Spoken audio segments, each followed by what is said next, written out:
सह नो भुनक्तु सह वीर्यं करवावहै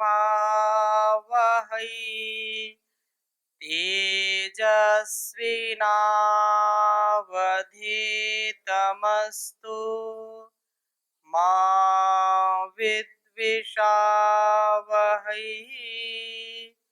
ओम शांति शांति शांति।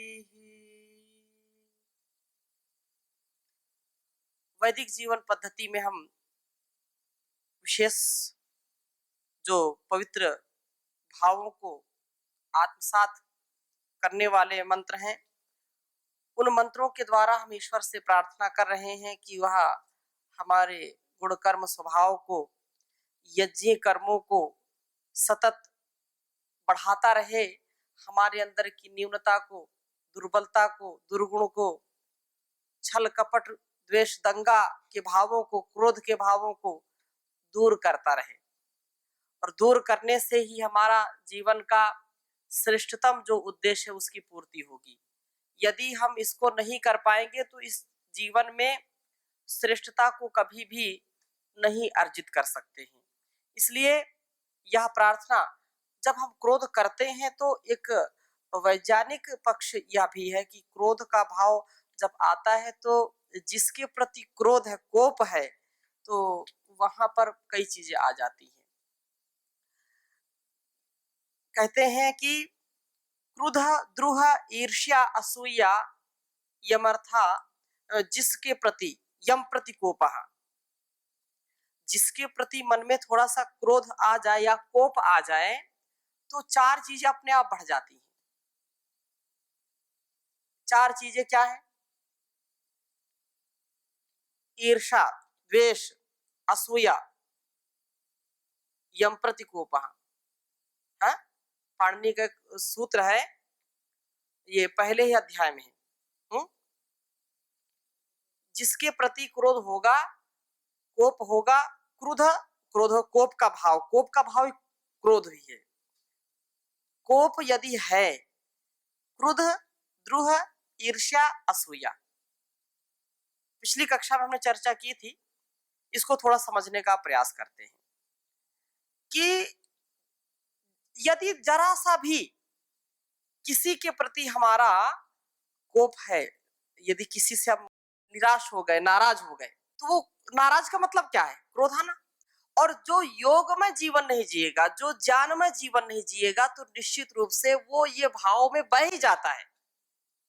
रोक नहीं, अच्छे अच्छे लोग भी अपने आप को रोक नहीं पाते हैं।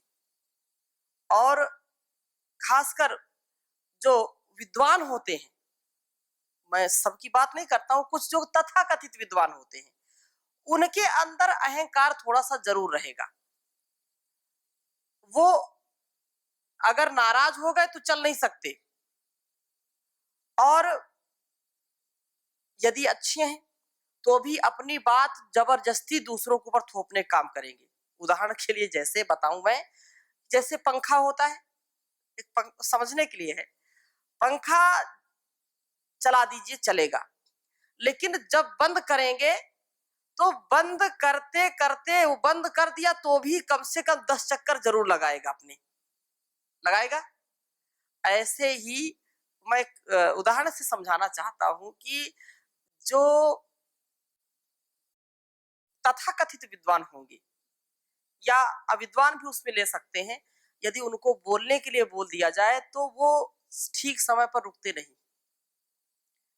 उनको घड़ी, जो कथाओं में, प्रवचनों में, उद्बोधनों में जरूर होता है, समय भूल जाते हैं और फिर बार बार घंटी दबाते रहो, वो दबाते दबाते भी वो 4 मिनट 10 मिनट ले ही लेंगे। और अगर आपने बीच में रोक दिया, मैं एक उदाहरण बता रहा हूं उसे, कि यदि बीच में रोक दिया जाकर कि अब आपको नहीं बोलना, तो फिर क्रोध आ जाएगा। प्रवचन दे रहे क्रोध के ऊपर और उनकी परीक्षा लेनी हो तो समय दिया 10 मिनट, आधे घंटे के, 1 घंटे का, और ठीक 1 घंटे पूरे होने पर यदि आप उनको बोलो कि बस हो गया, तो अच्छा विद्वान है वो तो समझ जाएगा, अगर थोड़ी सी भी उसमें न्यूनता है तो क्रोधित हो जाएगा, और क्रोधित होने पर वो फिर ईर्ष्या भी करेगा, द्वेष भी करेगा। तो कोप, मैं समझाने जा रहा था, कोप, कोप होने पर स्वभाव में यदि कोप आ गया, कोप अपने आप चार चीजें लेकर के आता है हमारे पास। क्या है? क्रोध, क्रोध का भाव आता है, क्रोध का, वो कोप क्रोध सा एक भाव है। क्रोध, द्रोह,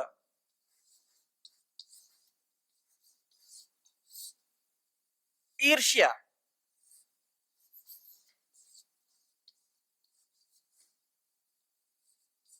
ईर्ष्या और असूया।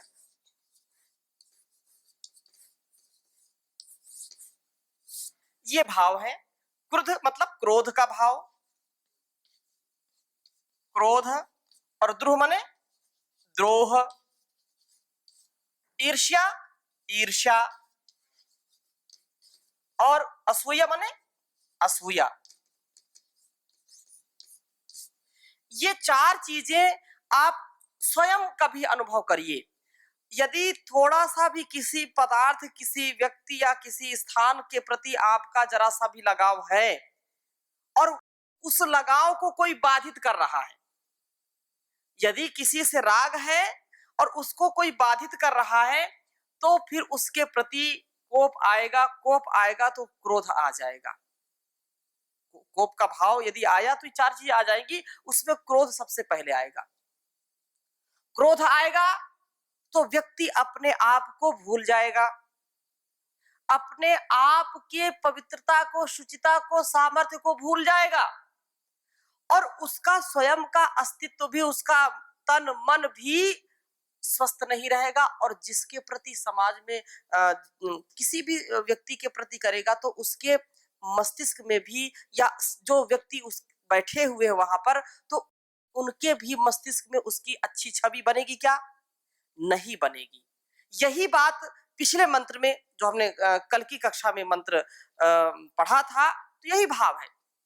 जो हेडय, ऐसे पाप युक्त कर्म है जो क्रोध वाले भाव हैं, वो हमसे दूर कर दीजिए। हमारे अंदर किसी के प्रति, ठीक है, हो सकता है, मैंने पहले भी चर्चा की थी, मनभेद और मतभेद, मतभेद हो सकते हैं लेकिन मनभेद नहीं होने चाहिए। मनभेद हो गया तो मनभेद का तात्पर्य क्या? मूल में कोप काम कर रहा है आपके, और मनभेद हुआ तो फिर उसके प्रति क्रोध भी आएगा। वो कितना भी अच्छा व्यक्ति हो, कितना निकट रहने वाला हो, वो क्रोधित, उससे थोड़ी थोड़ी बात में व्यक्ति को क्रोध आने लगता है। ये हर व्यक्ति की, ये कोई वैदिक जीवन पद्धति हमको सच्चा स्वरूप दिखाती है। अपने आप को हम आईना दिखाने का काम करें, अपने आप को दर्पण दिखाने का काम करें। सार्वभौमिक विद्या है ये, एक बच्चे से लेकर के बूढ़े तक के स्वभाव की बात कर रहा है। वेद का ज्ञान इसलिए सबसे महान है, किसी युग में हो, किसी के लिए भी हो, स्त्री हो, पुरुष हो, किसी भी मत पंथ संप्रदाय को मानने वाला हो, लेकिन स्वभाव में तो जिएगा। इसलिए ये स्वभाव हम सबका होता है। हम जांचे, अपने आप को परखें कि मेरे स्वभाव में ये बातें हैं क्या? ऐसा है तो मैं इसको दूर करने का प्रयास करूं। तो कोप यदि है तो क्रोध निश्चित रूप से आएगा उसके प्रति। जरा सी भी गलती हुई तो क्रोध अपने आप आ जाएगा। यदि मेरे से वही गलती हो रही, वही त्रुटि मेरे से हो रही है, तो उसमें क्रोध नहीं आएगा। मेरा कोई बहुत स्नेही व्यक्ति है, उसके प्रति मेरा जो राग है, वो मेरा गलती कर दे तो उसके प्रति क्रोध नहीं आएगा। और यदि जिसके प्रति कोप है, उसने जरा सा थोड़ी सी भी त्रुटि कर दी तो हमारा पारा हाई हो जाता है, हम बहुत क्रोधित हो जाते हैं। तो यहां पर समझना पड़ेगा। और उसके प्रति भी द्रोह आ जाता है। द्रोह हम कर बैठते हैं कि ये तो बार बार ऐसा करता है, हम विद्रोह कर बैठते हैं। विद्रोह बहुत बड़ा शब्द है।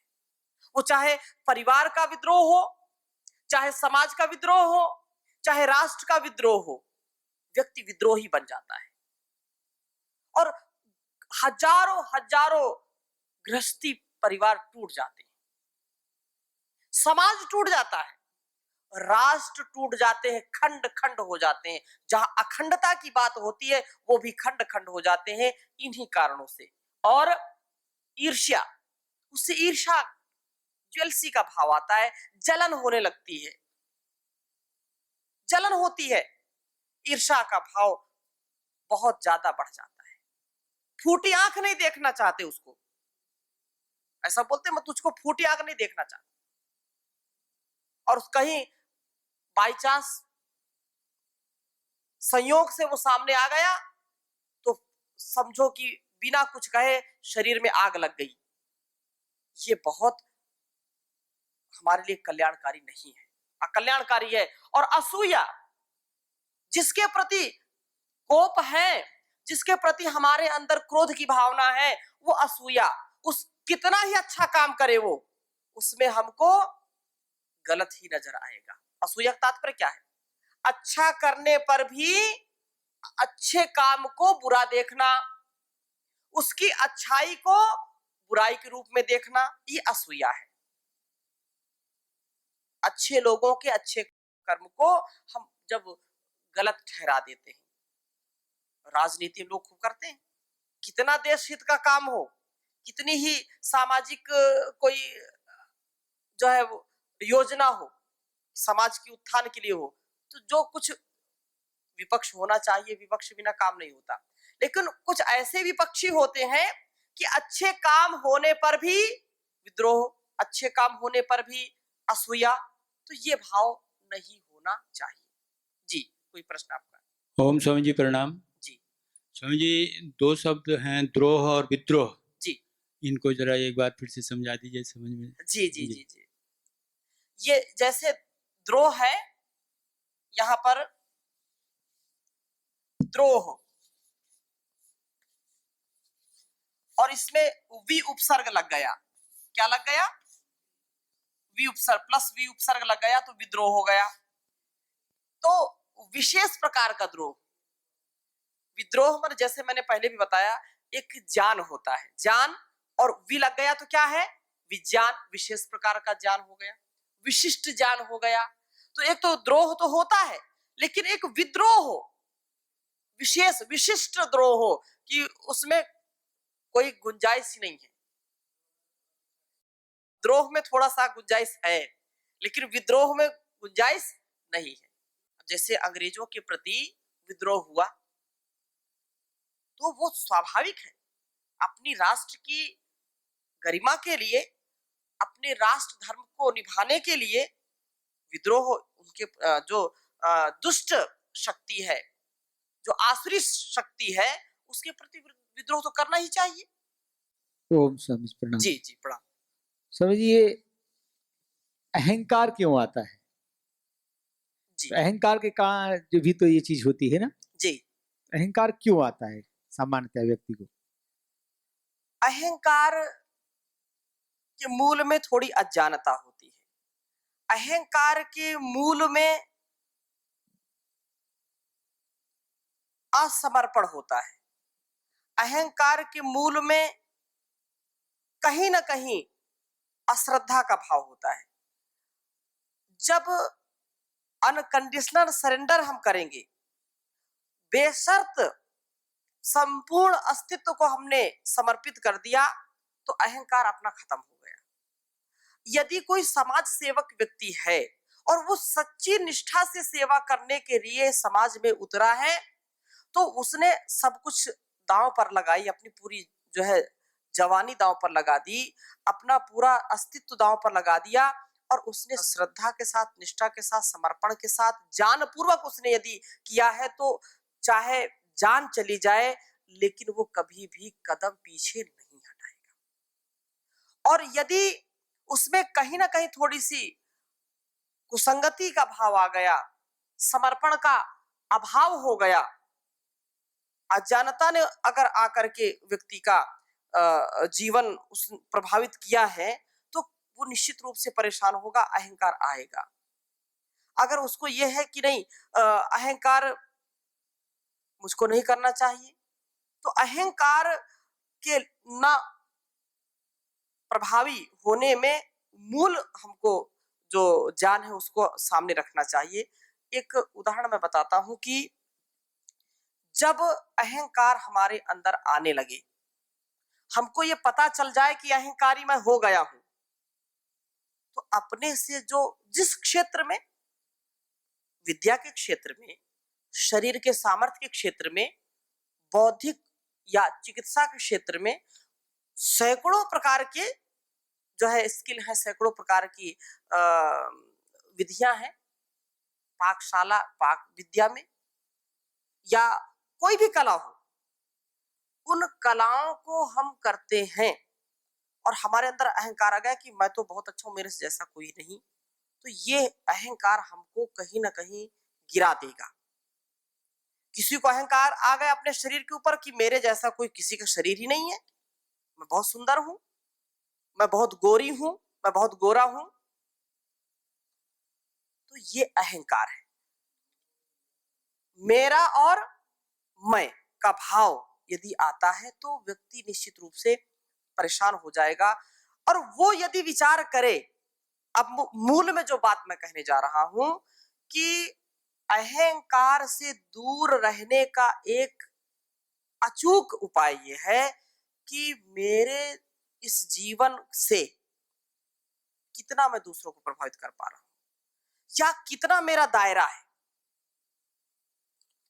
मेरे जैसे सामर्थ्य वाले लाखों होंगे और मेरे से हजारों गुना सामर्थ्य वाले भी लाखों होंगे, हजारों होंगे, तो मेरी औकात ही क्या है।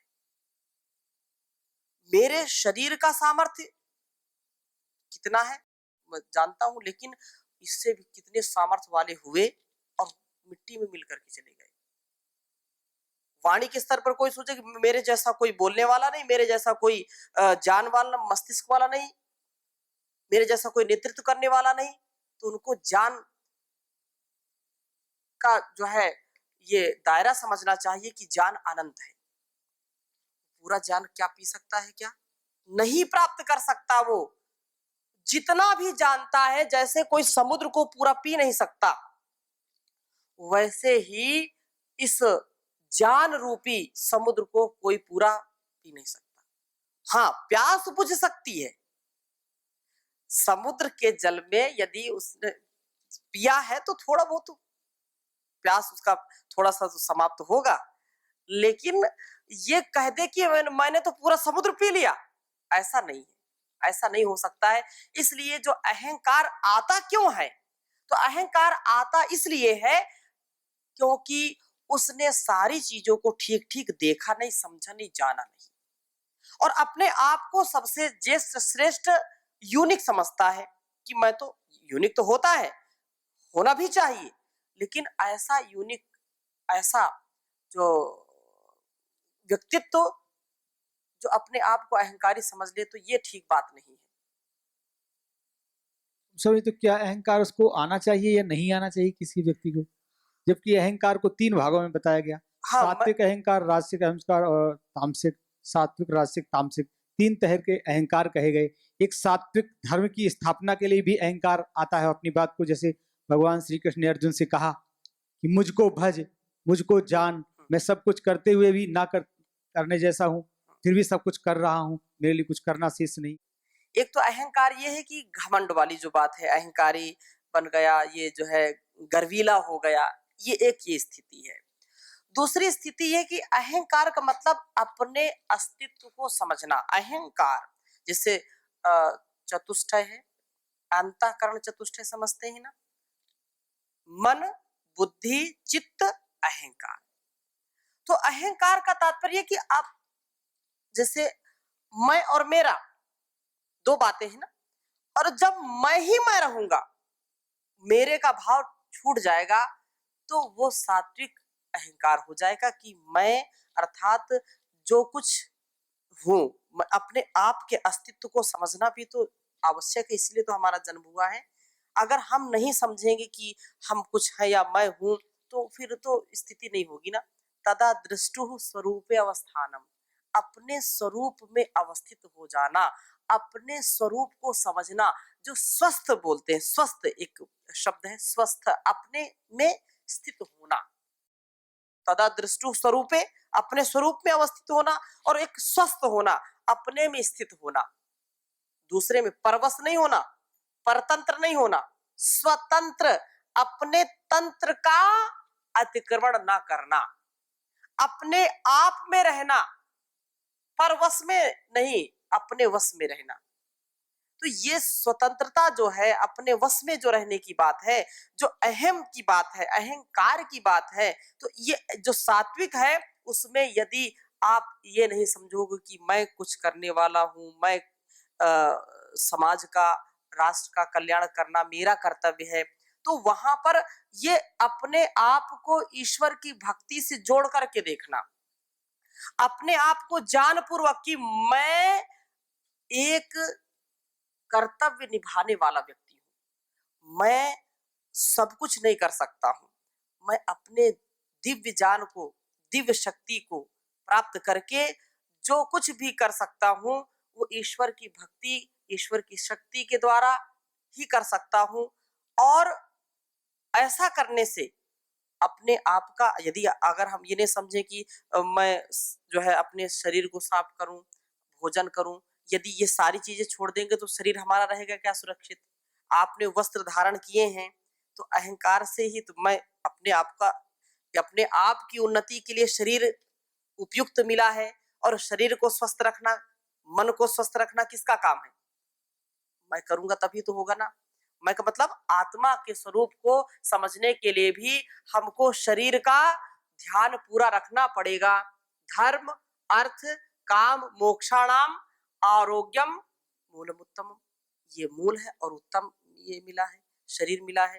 तो इस दृष्टि से जो सात्विक, राजसिक, तामसिक अहंकार की बात है, तो केवल केवल अपने इंद्रिय सुख की जो कामना करता है, केवल केवल अपने लिए ही करता है, वो निश्चित रूप से तामसिक है कि मैं अपना, और एक ये है कि नहीं मेरे ठाट बाट मेरे रहें, और मैं जिधर जाऊं उधर मेरा यश हो, गान हो, सब प्रकार से मान हो, और जिनको मैं चाहूं उनको भी मान दिलाऊं, तो राजसिक हो गया।